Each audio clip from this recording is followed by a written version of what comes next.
కేవలం రాత్రుళ్ళు గడపడానికి పెళ్లి చేసుకున్నట్టుంది తప్ప. తిక్కగా మాట్లాడు. ఎవడైనా ఎందుకు పెళ్లి చేసుకుంటాడు? పెళ్ళాన్ని అలా దూరంగా ఉంచి చూసుకుని మురిసిపోవడానికా?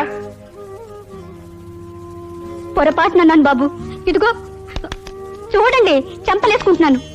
ఇక మీరేమన్నా ఏం చేసినా నేను నోరెత్తితే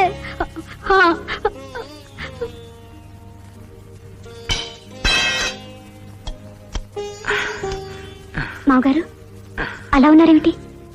నేను ఎలా ఉన్నా బాగుండవలసింది మీ ఇద్దరునమ్మా. గుండె నొప్పిగా ఉందండి. ఆడదానికి మొగుడు దేవుడి కంటే ఎక్కువ అంటారు.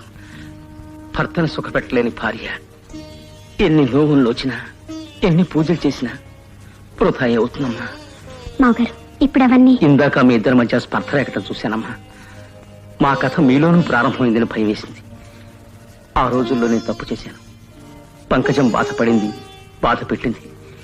ఇప్పుడు నువ్వు వాడిని బాధ పెట్టి వాడు తప్పు చేసేలా చేయకమ్మా. కాస్త వాడి మనసు తెలుసుకుని మసులుకోవడం నేర్చుకోమ్మా. పిలుపు వచ్చేసిందమ్మా. వెళ్ళిపోవాలి. మావగారు పంకజం దగ్గరికి వెళ్ళి.